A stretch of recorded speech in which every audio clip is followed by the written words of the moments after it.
Thank you PCBWay for sponsoring another project video.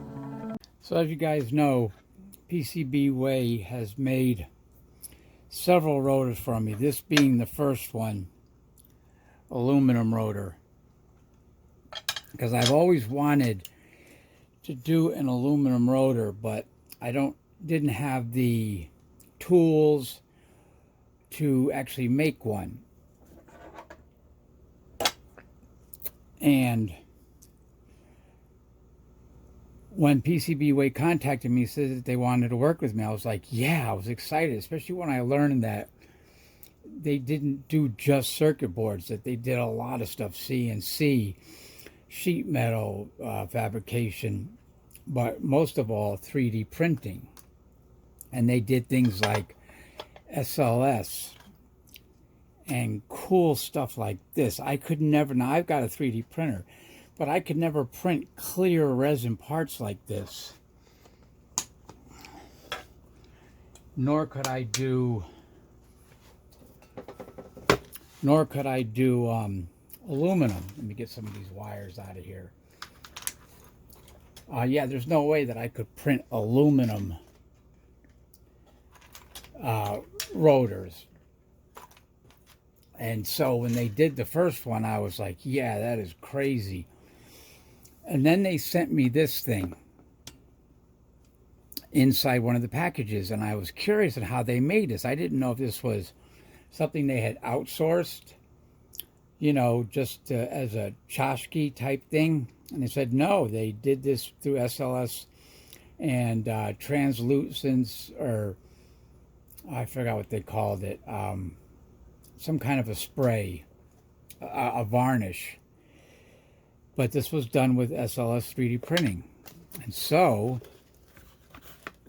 in keeping with the theme that I've been doing lately, which is the cube rotors, oh, they're also celebrating their 10th year anniversary, which I think is kind of cool. So they've been in business since 2014. And they gave me a couple of those. And here is Zero Tal. Can't wait. This is cool.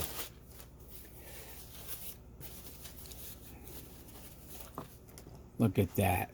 That is freaking gorgeous. And dimensionally, it is perfect. I should have had them make it bigger. But yeah, this is done through a 3D printing process. That is really nice. I had them go deeper for the bearings this time. That is really nice. They do such beautiful work. And it's freaking strong too. Yeah, so this is some kind of resin that's done through SLS. And then they do some kind of a varnish to get it translucent like this, and you know, clear and beautiful looking. So let me get it set up. Happy 10-year anniversary, guys. Thanks so much for sponsoring me. Can't believe they're sponsoring a channel like mine. I mean, I've only got like, what? I've got like less than 2,000 subscribers. But it's cool. It's cool. They're sponsoring me. And yeah, it's really cool. So let me get this guy hooked up and we'll see what we can do. So stay tuned. So I wish I had newer cube magnets for this, because the coating, the silver coating, I think it's I forget what it is kind of peeling off of these, but the dimensions on this thing are absolutely perfect. Everything's a press fit. None of this is coming out. The bearings are a press fit and they fit in there absolutely perfectly flush. The magnets definitely don't need a cap like this, because they're in there. They're not coming out. I mean, they'll come out if I press them out. But yeah, this little thing's got some weight. I think instead of using the Newman motor, I'm going to get my my regular stand up and running for this guy, because I want to get some speed on this thing. Thank you, PCBWay. This is beautiful. And dimensionally, it's absolutely perfect. I can't believe how well the bearings fit in there. And it's a press fit, but not so much so that I can't get them out.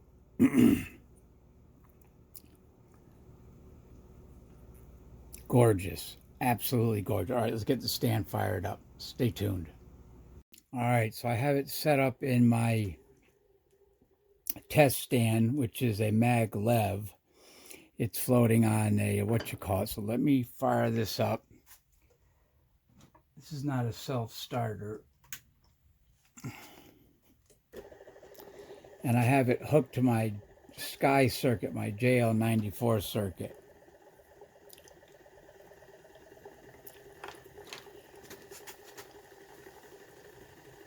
Which is an awesome circuit for dual coil setup. What I'd like to do is figure out how I can hook this up to the K-Energy PWM. I suppose if I looked at the circuitry enough, I could figure it out. But look at that. That thing is beautiful. Camera doesn't do it justice. I'm going to turn it off because it's getting too fast. And even though I trust the resin print, I don't want to take any chances. So that's a gorgeous print. I think the shaft I have it in is no good, because I can see the support magnet down here, the maglev magnet, kind of wobbling a little bit. And watch what happens when I see how it settles like that. That usually means that it's bent or the stand is cocked. I did say, and I did order, and I have some new acrylic, same thickness. I'm going to make a new stand, because this one, even though it is a maglev, it really isn't. It is, but it's so stiff that it doesn't have a chance to really float. But I just wanted to check it out. Yeah, this shaft is definitely bent, and keeping it in here will bend it more. So let me think about that. Stay tuned. All right, guys, so I decided to remake the holders for these coils here so that I can better support them, so that I can put in my iron cores. Because as I showed you in the last video, or the last clip, that if I put them in there, these magnets are way too strong, and they pull this iron core and they drag the magnet over. So I made these coil holders, as well as these slides. So this will go in here. This has a little, I think you can see a little lip, and these slide into it. And then I'm going to take some carbon fiber rods and place one in each corner between the coils, which will stop them from going in like that. Once I do that, I'll bring you guys back and show you the setup. Stay tuned. All right, so just to give you a better idea, see, they slide in like this, and they kind of lock in there because of the screw here.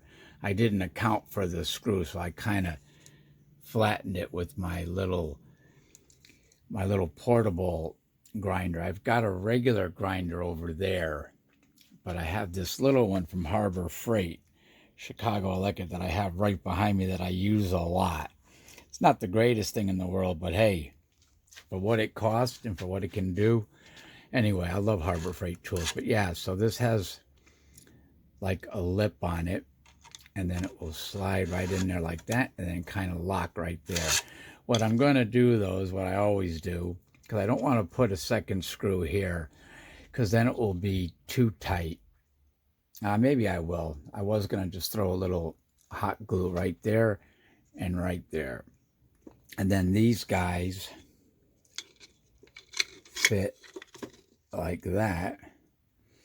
And then they slide right in. And then I'll take a measurement. I think it's like about 100 millimeters across. Cut the carbon rod and fit them in there. And then get these puppies installed. All right? Stay tuned. All right, so right now I have it running And the lower rotor is obviously my run motor, and the top one is the collector, or the power out, just to see what it will do. It's running a light bulb. It's going through a bridge rectifier and running this light. And right now I'm putting in 7 volts, and I'm getting close to 9 volts out, 8.5. I have the polarities reversed on the thing. That's why you see the negative there. So that's without the iron cores. I found that if I try to put the iron cores in there, even with the supports, it's too much. They're just too close, and it racks the whole system. So I have to figure out a better way of doing it so that I can get the iron cores in there. If I just put one in there slightly,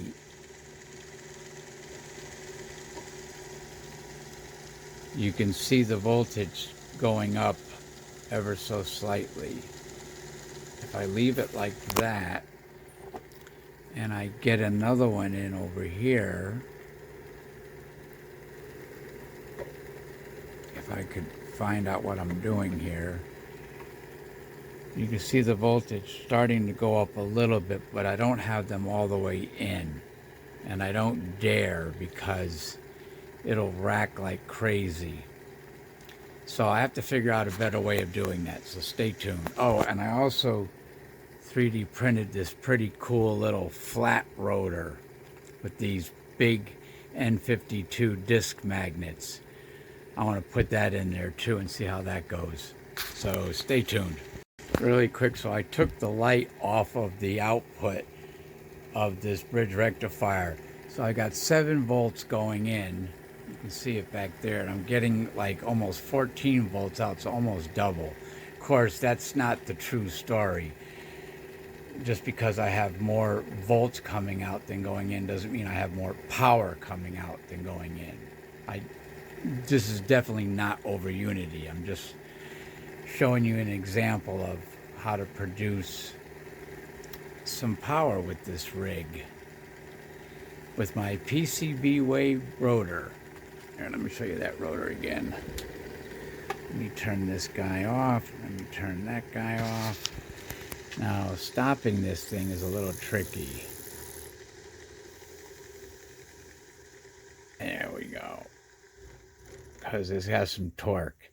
And what's interesting about this setup is I have bearings in the housing itself, and I also have bearings here, so you can see these guys can spin opposite directions. There is influence between the 2 sets of magnets. You can see there. But they're free to rotate however they want to, which makes it kind of interesting. I don't know why, but I kind of like that. It's kind of funky. Anyway, stay tuned. All right, so I put a brace up there, and it seems to be working. So 7 volts in, 18 volts out. I can't put my iron cores all the way in because they actually stick out the other side, and it would hit the magnet, so I have to kind of cock them like that. But that's working pretty good. Once it gets up to speed, it's okay. It's when it goes slow that it really starts to rock back and forth. Yeah, so basically more than double the voltage out. I don't know what the total power out is. I'd have to... Let me see what kind of... nothing's happening there. Yeah, so 18 out, which is kind of cool. What I want to do now is I want to try to run a second pulse motor off of this output. I don't think I even need the coils for that. Take that out. Oops, that was kind of crazy. Take that out. It'll drop it down to, yeah, it's going down to like 13 volts out. That's all right. So yeah, I'm going to set this guy up on a separate circuit and a separate everything. So let me get that set up. Stay tuned. All right, so here we go. So we've got the output rotor going into these two coils here. Here's the input rotor going to a bridge rectifier. I took out the meter, going to this little single JL94 circuit, running my little quad disc motor off of my Sky Collection coil. So I've got PCBWay rotor, Sky Collection coil, one of my 3D prints. So I have a pulse motor running a pulse motor, which is kind of cool. And it's not running it from the circuit, which is really easy because the circuit gets a lot of back EMF. It's running it from these two output coils, what the PCBWay rotor is producing. And it's even producing enough back EMF on this guy to light the neon a little bit. But that's pretty cool. I've always wanted to do that. I never know if I have enough current, enough amps going through to actually make the pulse work in the coil, but it's working pretty good. This is a carbon fiber rod that's resting on a ball bearing down in the bottom there. And all this is running off of 7 volts. So if I juice it up a little bit, there's 10 volts, 9 volts. Yeah, that does speed things up. You can see the output on this guy on the first circuit get much higher. But I'm not too keen with that, so I'm going to keep it back down to 7 volts. Yeah, 7 volts is good. And it still works. Oh, sorry, I got my finger in the way there. This is the finger that I got injured a while back, remember?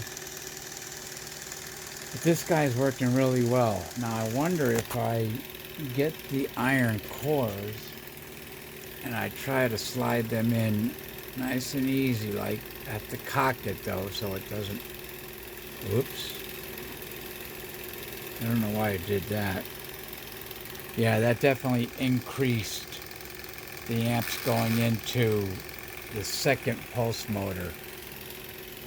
So it definitely does increase it. It basically doubles it.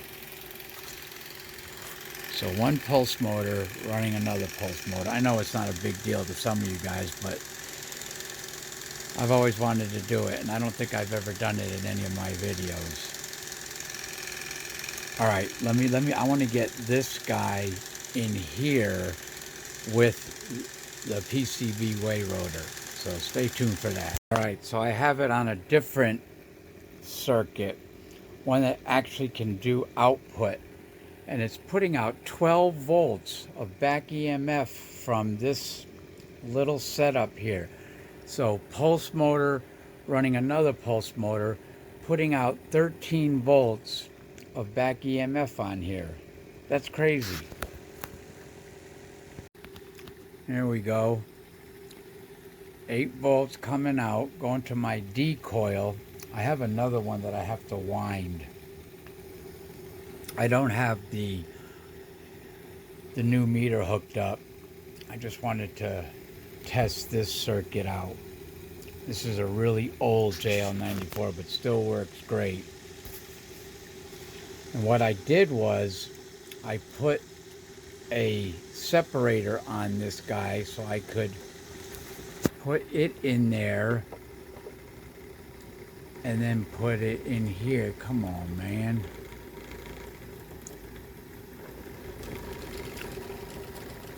And you can hear that it slows it down.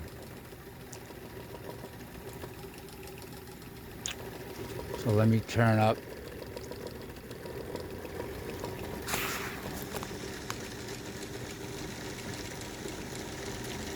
Getting really good output from the main circuit.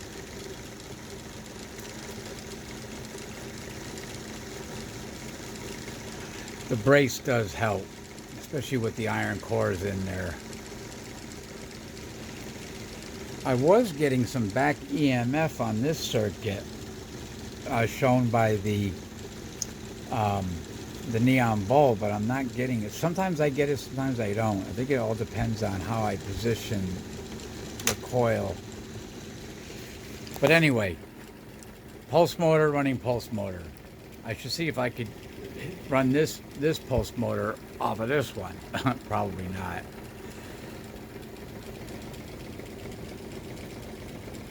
Let me hook up the meter and see what I'm getting. I'll bring you right back. Yeah, so not much excess off of this, or not much back EMF off of this guy here. 3 volts.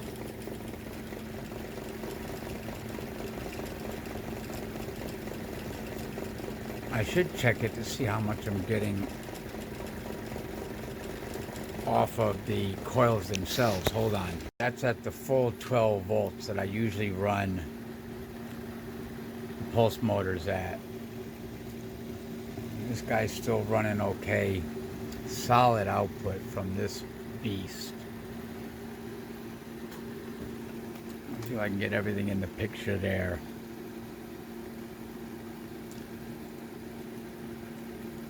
Alright, let me set something else up. I want to put this guy inside here, so let me set that up. Stay tuned. So this is kind of cool. Instead of using the power supply, I'm running this beast off of this little, I guess it's an 18650. I pulled it out of, I forgot what I pulled it out of. I'm always scavenging old parts and stuff. There's like 3 volts on that thing. And it still runs this, probably because there's a lot of amp hours in there, or a lot of current coming out of that battery. Not enough to give me any back EMF, so there's no activity on the lights, but it's definitely enough to keep it running.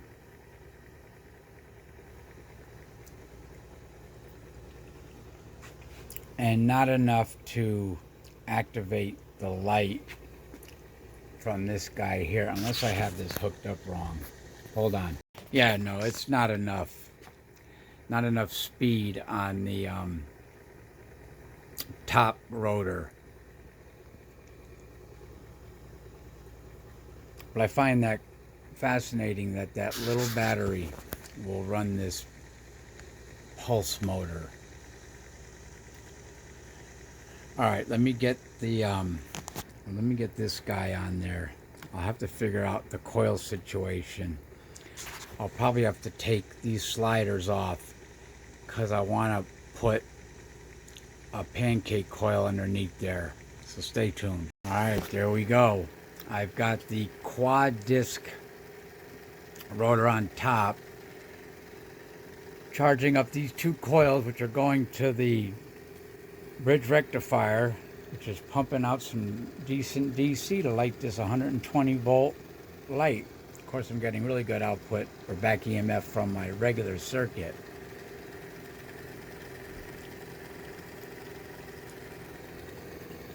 I need to see how much is actually coming out of there. Let me see if I can do this. No, let me put you guys on pause. Hold on. All right, well, I have the leads backwards, but I'm getting 8 volts out of this minus whatever the light is taking up. So that's not too bad. 8 volts in, 8 out. Of course, I'm not saying that to suggest anything like over unity. No, no, no. This is just a simple pulse motor. And there's my fabulous rotor from PCBWay. Man, I love the work that these guys do. That is one beautiful rotor. No lines or anything. I cannot do that with my 3D printer, so thank you, PCBWay. Ciao, guys.